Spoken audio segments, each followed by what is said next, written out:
বল ঘুরছে, বাউন্স নেই, পেস নেই, যেন টেস্টের পঞ্চম দিনের পিচ।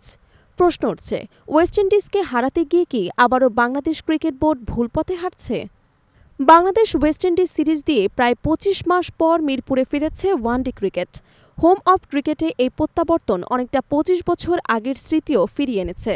প্রায় ৫০ ওভার ব্যাট করে ২০৭ রান তোলা দল শেষ পর্যন্ত ৭৪ রানে জয় পায়। এমন ম্যাচ আধুনিক ওয়ানডেতে খুব একটা দেখা যায় না। দেশের মাটিতে ওয়েস্ট ইন্ডিজকে হারানো ছিল প্রত্যাশিতই, তবে চাপও কম ছিল না, কারণ র্যাঙ্কিংয়ে এগোতে এই সিরিজ জিততেই হবে।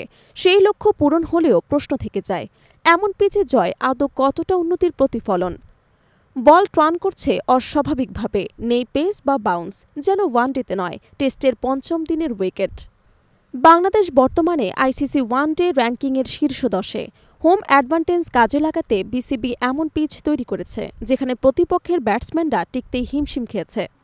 কিন্তু যদি জয় পেতে হয় এমন পরিস্থিতি তৈরি করে, তবে বড় দলগুলোর বিপক্ষে কী হবে? আগামী দিনে পাকিস্তান, নিউজিল্যান্ড, অস্ট্রেলিয়া এবং ভারতের বিপক্ষে ঘরের মাঠে সিরিজ রয়েছে, সেখানেও কি এমন মাইন্ডফিল্ড খেলা হবে?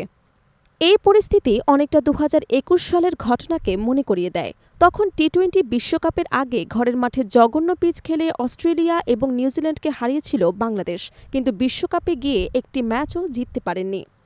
ওয়েস্ট ইন্ডিজ সিরিজের প্রথম ম্যাচের ধরন বলছে বিসিবি হয়তো আবার সেই ভুল পথেই হাঁটছে, কেবল জয় বাঁচানোর মানসিকতা।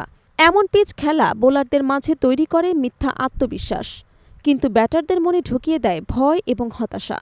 অথচ ওয়ানডেতে বাংলাদেশের মূল সমস্যা সবসময় ব্যাটিংয়ে ছিল। যেখানে ব্যাটাররা রান করতে হিমশিম খায়, সেখানে সমস্যার সমাধান তো দূরের কথা, ব্যাটিং আরও দুর্বল হয়ে পড়ে। বিশ্বমঞ্চে, বিশেষ করে ওয়ানডে বিশ্বকাপে সেই প্রভাবই পড়ে সবচেয়ে বেশি, যেমনটি দেখা গিয়েছিল ২০২৩ সালের বিশ্বকাপে। সব মিলিয়ে বিসিবির কৌশল এখনও স্বল্পমেয়াদী সাফল্যের উপর নির্ভরশীল বলেই মনে হচ্ছে। দর্শক এবং মিডিয়ার মন রক্ষা করতে গিয়ে তারা আবারও দীর্ঘমেয়াদী পরিকল্পনার পথ হারাচ্ছে। তাই যৌক্তিকভাবেই বলা যায়, বদলের আশায় থেকেও পরিবর্তন আসেনি, ফলে আশঙ্কা থেকেই যায়। বিশ্বকাপের টিকিট নিশ্চিত হলেও সামনে হয়তো অপেক্ষা করছে আরও একবার হতাশার গল্প।